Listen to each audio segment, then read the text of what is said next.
नमस्कार, मैं हूं नीलू। तो भारत और पाकिस्तान के बीच युद्ध की आशंका को देखते हुए अब पाकिस्तान ने ईरान की तरफ अपना मुंह किया है और बता रहे हैं कि ईरान से अब ड्रोन देने की डिमांड पाकिस्तान की है। ये ड्रोन क्या है और पाकिस्तान क्यों चाह रहा है कि ये ड्रोन वो ईरान से ले, बातचीत करने के लिए मयंक मेरे साथ है। मयंक, भारत और पाकिस्तान के बीच इस वक्त तनातनी की स्थिति है। अब ऐसे में कहा जा रहा है कि पाकिस्तान को अभी वेपन्स की जरूरत है, ड्रोन्स की जरूरत है, आर्थिक मदद की दरकार है, लेकिन वो ईरान की तरफ देख रहा है। कुछ ऐसे ड्रोन की बात हो रही है जिसको वो चाहता है ईरान से लेना। क्या है वो ड्रोन, क्या है उसकी खासियत, आखिर क्यों पाकिस्तान जो है वो ईरान से इस ड्रोन को लेने की डिमांड कर रहा है? जैसी खबरें आ रही हैं कि पाकिस्तान ने ईरान से शाहिद 149 ड्रोन, ये एक ईरान का ड्रोन है, शाहिद 149 इसका नाम है, इसकी मांग की है। भारत के खिलाफ वो इसका इस्तेमाल करना चाहता है और ईरान से इसकी मांग की है। अब देखिए, ये जो शाहिद ड्रोन, जो आपका सवाल है कि ये आखिर ड्रोन में ऐसा क्या खास है ईरान के इस ड्रोन में, देखिए ये जो शाहिद 149 ड्रोन है, ये एक तो 21, मैं इसकी खासियत बता रहा हूँ आपको, ये 21 मीटर इसका जो विंग स्पैन है 21 मीटर का है। ये 500 किलोग्राम तक हथियार ले जा सकता है, ये एक बड़ी बात है। 500 केजी जो है वो वॉरहेड्स ले जाना एक बड़ी बात होती है। इसमें बिल्कुल सटीक निशाना लगाने के लिए शदीद ग्लाइडेड बॉम्ब्स जो होते हैं वो इस ड्रोन में लगे हुए हैं, जो बिल्कुल एक्यूरेट निशाना लगाते हैं। इसकी जो क्रूज स्पीड है वो 215 किलोमीटर प्रति घंटा है और ये 25 घंटे तक उड़ान भर सकता है। देखिए, ये बहुत ही आधुनिक ईरान का ड्रोन माना जा रहा है। और ये करीब 35,000 फीट की ऊंचाई पर लंबी दूरी के टारगेट्स को निशाना बना सकता है। इन सब खूबियों की वजह से ईरान का जो ये ड्रोन है, इसकी तुलना अमेरिका के MQ-9 जो रिपर ड्रोन्स हैं उससे हो रही है। हमने देखा था जो मार के रह गया था हुतीज के साथ, जब अभी तो खैर सीज फायर हो गया है, लेकिन हुतीज और अमेरिका के बीच में जब हमले हो रहे थे तो हुतीज ने काफ़ी सारे जो MQ-9 रिपर ड्रोन्स हैं अमेरिका के वो मार गिराए थे। वो MQ-9 जो ड्रोन्स हैं वो बेहद घातक और आधुनिक है और उसी लेवल का ये शाहिद 149 ईरान का ड्रोन माना जाता है। और इसका जो टेस्ट ईरान ने किया उस दौरान भी ये बात सामने आई थी कि ये बहुत ही एक्यूरेट साबित हुआ। इसने बहुत ही डेडली तरीके से अपने टारगेट्स को डिस्ट्रॉय किया। तो ये एक बेहद ही आधुनिक ईरान का ड्रोन माना जाता है। अब देखिए, जिस तरह से पाकिस्तान और भारत के बीच हम देख रहे हैं पिछले 2 दिन से, उसमें ड्रोन का जो है भूमिका बेहद अहम हो गई है कि ड्रोन जो है वो इस वॉर में जो है एक की भूमिका निभा रहा है, की रोल निभा रहा है, अहम भूमिका निभा रहा है। तो ऐसे हालात में पाकिस्तान जो है वो अब चाह रहा है कि ईरान जो है वो ये ड्रोन दे। लेकिन बड़ा सवाल जो है वो ये है कि क्या ईरान पाकिस्तान को ये ड्रोन देगा? ये एक बड़ा सवाल है। देखिए, पाकिस्तान ने तो अपनी तरफ से मांग कर ली, लेकिन क्या ईरान ये मदद करेगा? देखिए, इस बारे में अभी क्या ईरान का क्या रुख रहता है, ये फिलहाल अभी तो साफ नहीं है। लेकिन एक चीज है, मैं अगर ईरान और पाकिस्तान और ईरान और भारत की बात कर ली जाए, देखिए पाकिस्तान और भारत के बीच मध्यस्थता की बात जब ये टेंशन बढ़ा तो ईरान ने किया। आराक्ची खुद एक दिन पहले भारत पे थे और उनको पहलगाम हमले की पूरी जानकारी दी गई थी। ऐसे में ड्रोन की मांग पाकिस्तान तो कर रहा है, लेकिन ये भी देखा जाए कि यहाँ पर शिया और सुन्नी 2 ऐसी कंट्रीज हैं, भारत और पाकिस्तान की बात की जाए, उनके बीच में भी हमेशा इस तरह की, तो इन सब सिचुएशन को, सारे सिचुएशन को ध्यान में रखते हुए भारत पाकिस्तान क्या मदद करेगा या नहीं? हाँ, क्या मदद करेगा कि नहीं? देखिए, अभी जो आपने कहा, अब्बास अराक्ची जो ईरान के विदेश मंत्री हैं वो भारत के दौरे पे थे कल। उनकी एस जयशंकर से, भारत के जो विदेश मंत्री है, उनसे मुलाकात हुई। हम आपको 3 बातें बताते हैं जो एस जयशंकर ने अब्बास अराक्ची जो है उनको सीधा एड्रेस किया। बायलैटरल टॉक थी। देखिए, एस जयशंकर की तरफ से ये कहा गया कि एक ईरान के लिए कह रहे हैं कि एक पड़ोसी और करीबी साझेदार के रूप में यह महत्वपूर्ण है कि आपको स्थिति की अच्छी समझ हो।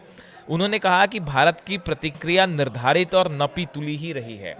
देखिए, जिस तरह से पहलगाम पे हमला हुआ, आतंकियों का हमला हुआ, उसके बाद जब अब्बास अराक्ची की ये जो दौरा है ये ऐसे समय में हुआ जब भारत और पाकिस्तान के बीच जो है वो बिल्कुल जंग छिड़ी हुई है, जंग ही कहा जाएगा इसको।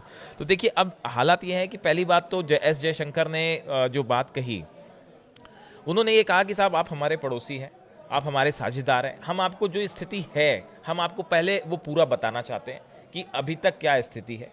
दूसरी चीज जो एस जयशंकर ने कही, वो जो बेहद महत्वपूर्ण बात है, उन्होंने ये बात कही थी कि अगर स्थिति को और बिगाड़ने का हमारा कोई इरादा नहीं है, हालांकि अगर हम पर सैन्य हमला होता है तो इसमें कोई संदेह नहीं होना चाहिए कि इसका बहुत ही मजबूती से जवाब दिया जाएगा।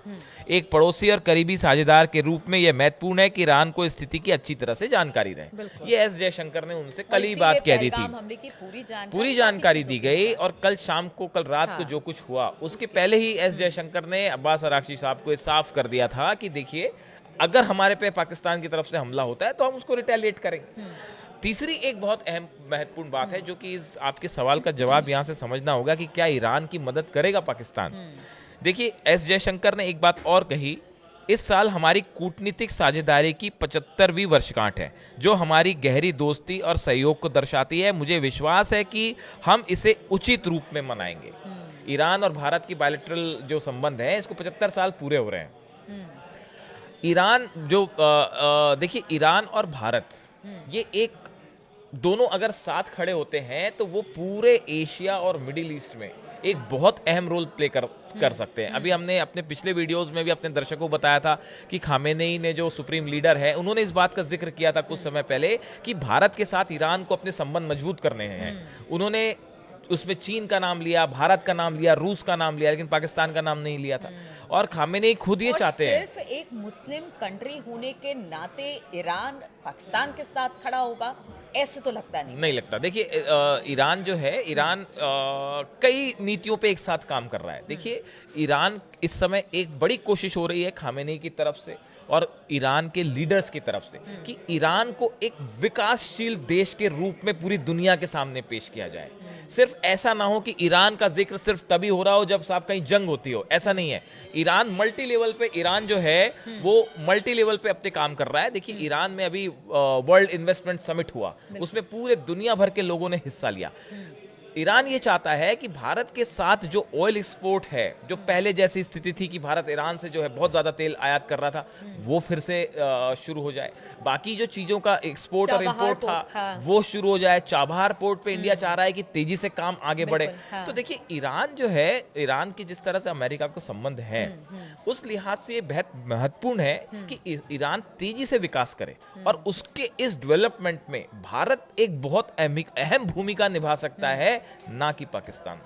ये बात ईरान अच्छी तरह से समझता है। ये बात अब्बास अराक्ची, उनके विदेश मंत्री, समझते हैं। बाजार आज दुनिया में कोई इतना बड़ा बाजार नहीं है, बिल्कुल कोई शक ही नहीं है। ये मतलब हर कोई समझता है, चाहे वो अमेरिका हो, चाइना हो, रशिया हो, और अब तो ईरान भी ये समझ रहा है कि किसके साथ जाने में भलाई है, फायदा है। अब देखिए, ये इस पूरे आप इंडिया पाकिस्तान की वॉर के बीच में जो ये चल रहा है, इसके बीच में अगर आप ईरान की भूमिका देखें तो ईरान की तरफ से हर जो स्टेटमेंट आया है, हम बार बार कह रहे हैं, वो बहुत ही नपातुला और सधा हुआ स्टेटमेंट आ रहा है। शुरू से ईरान ने ये कहा कि भाई शांति होनी चाहिए और हम मध्यस्थता के लिए तैयार हैं, भारत को वो भारत और पाकिस्तान के बीच संबंध ठीक होने चाहिए। इस तरह का ईरान का जो एक भारत की तरफ से भी ये कहा गया कि देखिए, अगर हमने जो कार्रवाई की भारत ने, हमने आतंकियों पे कार्रवाई की, हमने सिविलियंस को टारगेट नहीं किया, और अगर हम पे हमला होता है किसी तरह का रिटेलिएशन, तो उसके बाद हम करारा जवाब देंगे। तो देखिए, इस पूरे भारत और ईरान और पाकिस्तान, ये अगर 3 कंट्रीज की बात की जाए, तो जहां से हमने बात शुरू की थी कि शायद जो 149 ड्रोन है, क्या वो ईरान देगा उसको, अगर अभी जो स्थिति है इसकी बात की जाए, तो मुझे नहीं लगता व्यक्तिगत तौर पे, या कुछ एक्सपर्ट्स भी ये मानते हैं कि ईरान इस स्थिति में पाकिस्तान की और देखिए, कोई खास बात मदद आ रही कर थी पाएगा। कि पाकिस्तान के साथ कौन खड़ा होगा, उसमें ईरान का नाम नहीं था, है ना। उसमें अजरबैजान का नाम था, अजरबैजान का नाम था, हाँ। टर्की की तरफ से कहा गया कि एक शिप आया है, अभी फिर से खबरें आ रही हैं। लेकिन ईरान का नाम तब भी नहीं था, मयंक। तो देखिए, ईरान, एक बात तो तय है, ईरान जो है वो अब मिडिल ईस्ट में, आप ईरान की ताकत को नकार नहीं सकते। ईरान जो है वो मिडिल ईस्ट में एक बड़े पावरफुल कंट्री के रूप में उभर रहा है, और वो सिर्फ मिलिट्री पावरफुल के रूप में नहीं उभरना चाह रहा।